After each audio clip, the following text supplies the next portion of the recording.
Good evening, everybody. Welcome on into Sunday Sports Extra. Smiles for miles around Bronco Nation as Boise State returns to the blue and blows out Wyoming. Jay Tuss alongside Brady Frederick, and what a performance by the Broncos last night. That's right. Boise State looking to get back on track after a tough loss to Colorado State, but they had an extra week during the bye to prepare, and I'll tell you what, it culminated in what I would consider their most complete game they've played this season. Right when everyone was on the verge of counting the Broncos out, they put together a phenomenal performance. To the highlights we go, and how about this? A near-packed Albertsons Stadium, over 35,000 strong, showing up to watch the Broncos host the Wyoming Cowboys. Boise State gets off to a start with a statement in the first quarter. On third down, Talon Green takes a deep shot. Yeah, it's going to his favorite target, Eric McAllister, catching it in traffic. He's able to power his way into the end zone for the first score of the game. By the way, Emac, another fantastic outing, and 160 receiving yards on the day, coming on 7 catches. And from there, the Broncos would go for 2. Colt Fulton gets the snap, hits Matt Lauder in the end zone. Broncos kicking things off, 8-0 lead. Kind of some unique stuff going on the playbook. Maybe my favorite play of the game, though, because Boise State was out to prove a point early. How about some defense, though? Here's a cool play. You can see Zion Washington and Marco Notriani tipping off the secondary that this was going to be a pass. Rodney Robinson brings the heat, pressures the quarterback.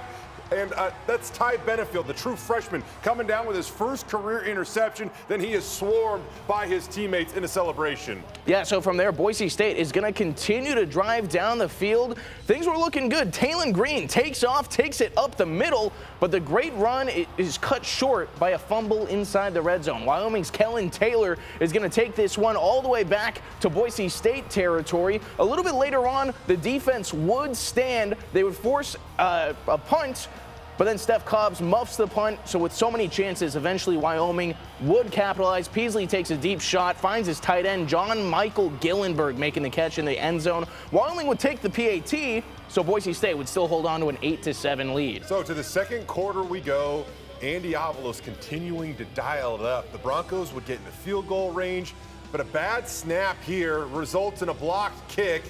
Meanwhile, Boise State's defense, though, would continue to roll until the offense got it going. They had one of their best games of the year, limiting Wyoming to just 112 yards of offense, the fewest in the history of this series. Now, moments later, another freshman making an impact. Brazy Dubar breezing into the end zone out of the Clydesdale package, powering his way across the goal line for his first touchdown of his career. Yeah, so the Broncos would split reps between their 3 rushers. George Holani makes his return, 79 yards in his first game back since the season opener. Ashton Genty had 53 before leaving with a lower body injury. Dubar added 45 and that touchdown. Into the second half, how about another guy who can rush the ball? Talon Green finds the end zone once again, off the fake to Holani. You can see him and Maddox Madsen doing their body slam celebration after that one. This game really turning into a blowout. One more milestone for another freshman. How about Maddox Madsen connecting with Prince Strawn, his first career touchdown catch at Boise State. He makes a great play on the ball in traffic and comes down with it. But the final score of the game would come from Jonah Dalmas. He had that one get blocked a little bit earlier. This time he's going to knock through a 48-yarder with ease. It's his 66th career make at Boise State, just one shy of the all-time record set by Kyle Brotzman. So a good shot he's going to take sole possession of the record, or at least tie it next week in Fresno. For now, Boise State would cruise to a 32-7 win over Wyoming. Now 6 games in a row under Bush Hamden's offense that they've scored more than 30 points. Maybe what they needed to turn this season around and make a push for the conference title.